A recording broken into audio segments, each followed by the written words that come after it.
Shiva!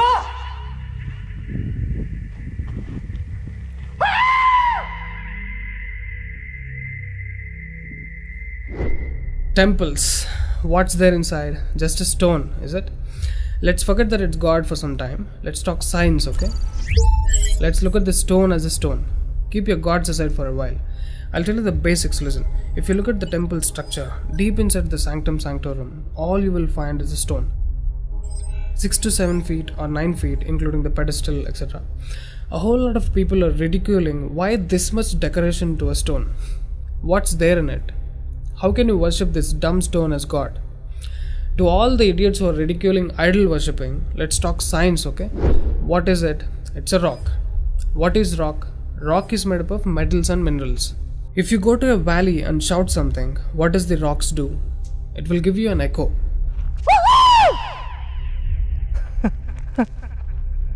It's an open place. The sound travels, hits the rock and throws it back. This phenomena is called echo and it's scientifically proven, everybody knows it. Depending on how loud you send these sound waves, accordingly rocks will throw back an echo. Every rock, that's why you will hear 2-3 sounds at different intervals. Visually you cannot see what's happening, but you can hear it. This is in open space. Imagine if you're doing it in a closed place. What would be the amount of echo? Obviously much more than the open space. Let's get inside the temple. You will find a linga or a statue made of a rock. And it's placed in a closed wall structure with a Galigopuram on the top. That means a pyramid structure with a tip pointing to the sky. There will be no ventilation. Tight packed and covered with stone walls to a precision where even the light cannot enter. Now, people send some sounds to the rock. Not just today, it's been practiced since thousands of years. They are sending some sounds to the rock continuously, right from the morning to afternoon to evening till night, every day. We all know that sound has a form. To all the lower IQ people, I'm going to show you a few experiments where particles form different patterns and forms due to various types of sounds. I saw a beautiful music video in this channel in which they show how water, fire, particles respond to the sound. It's an incredible experiment, you must watch it. It is a film to describe to you the effect of cymatic frequencies. Now, 72% of your body is water. 12% is earth, 6% is air, 4% is fire, and the remaining is space. Don't you think this sound has an impact on your system? Look at how drastically the water is responding to the sound. Similarly, fire. In fact, everything in the cosmos responds to the sounds. That's why yogis of the past have always said sound is the basis of existence. Every form is a certain reverberation of sound. If you master the sound, you can play with the 5 elements. That's how the sages of the past used to walk on water, disappear into the air, walk through the walls, etc. In Harry Potter movie, what you have seen is just a fiction story. But here, we have got yogis who did all that for real. Even though there are many mystics who can do these things, not just them, you and I can do it if we attain certain mastery over the sound. You need a perception beyond the senses to do that. For that, you need to do a different level of sadhana. You can't do that in a laboratory through some dumb experiment. All those who tried either ended up neurotic or died an utter failure. Wasted a lot of money in the research. So except dhyanam, technically there is no other way. Sorry to disappoint the people who are lazy to yoga. Okay, sound. I recommend you to watch more such experiments in YouTube to understand better what I'm trying to say here. Inside the temple, they chant some mantras. What happens is, the sound will touch the stone and bounce back in different directions. Because it's a closed room, the sound has to pass out through the main door. And whoever is standing in front will be completely soaked in that energy. Now, what do they chant? Vishnu Sahasranamam in the morning and Lalita Sahasranamam in the night. There is Shivopasana Mantram, Lingastakam, Am Namah Shivaya, Nirvana Shatakam, etc., which will have different impacts on the human system.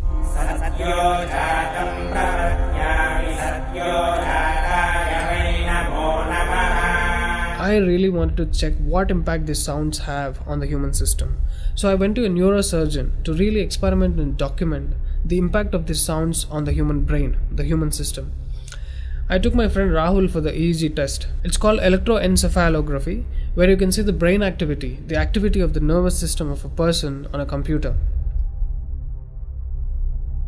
We played Lalita Sahasranamam to him.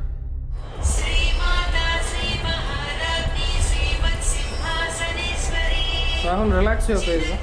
ఒకసారి first నుంచి చెప్పు. Right.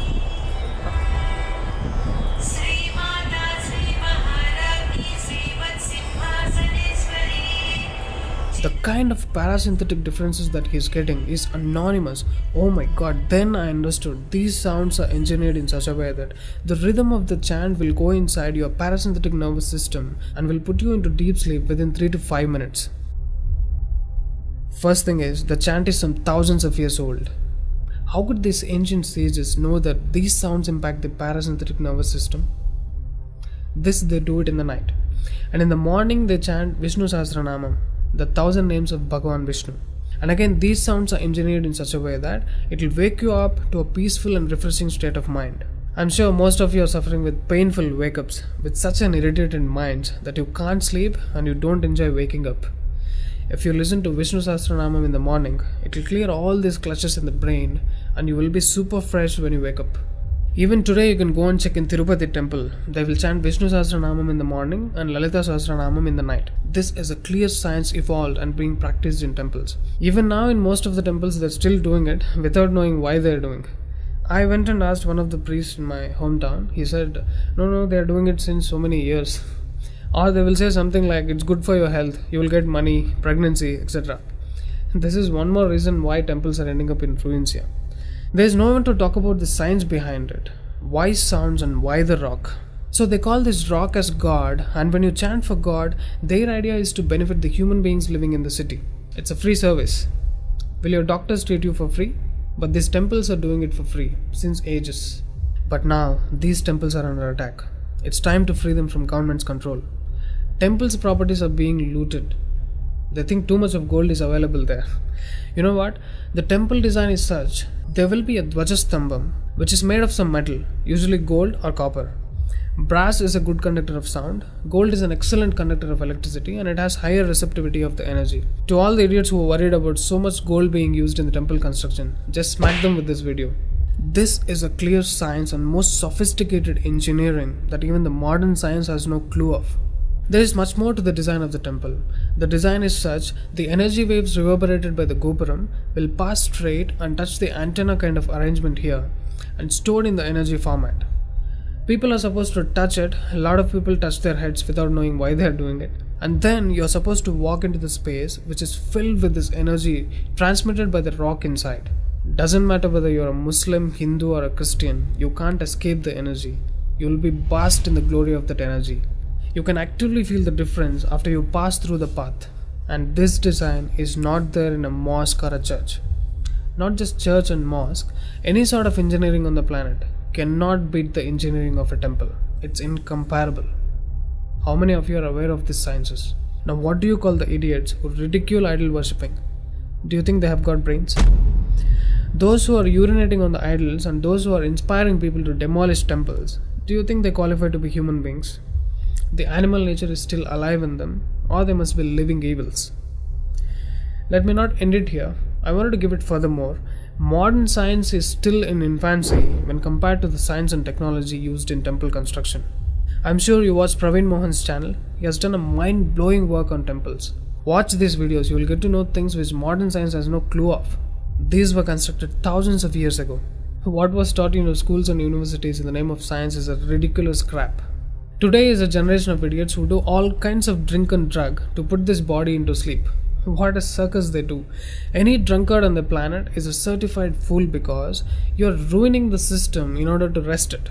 When there is such a beautiful way to rest your system, you find drink and drug as an alternative is the dumbest thing to do. The government's encouraging drink in order to balance the income of the state. It must be the epitome of stupidity. What a horrible way to run a state. And these governments are handling the temples. Oh God, now it's time to remember the God inside the rock. It's not just a dumb stone. There is a huge science behind consecrating a rock into deity. Any number of mystics have infused the life energies into a rock and make it function like a living being. Sadhguru is the living example of a mystic who consecrated Dhyanalinga. You know what? For most people, it's not just a stone, it's a living being. There are devotees who can talk to the deity and get things done in the world. Low IQ idiots who got educated from the convent schools or those who muddle their minds with all kinds of sacred books cannot understand these devotional aspects of life. There are temples to solve every damn problem. Those problems which your doctors cannot solve. Your psychological imbalances, bipolar, neurotic, whatever. Now, these temples are in ruins. I get tears in my eyes when I look at the condition of these temples. These engineering marvels, which acted as powerful devices to communicate with the cosmos, download the energies from various places of the galaxies, are now in such a horrible condition. Idiots have no idea what these temples are made for. Worst, temples are under government's control. Temple funds are being misused like hell. Temple properties are being sold. Churches are being constructed in those places. Why? Can we all keep the fights aside and unite for the cause? Free temples from government control. Don't think your gods will come and save the temples. You should wake up and do something now. Wherever you are, whoever you are, whether you're a Muslim, Christian or a Hindu, please become a part of the movement. Free temples from Sarkar.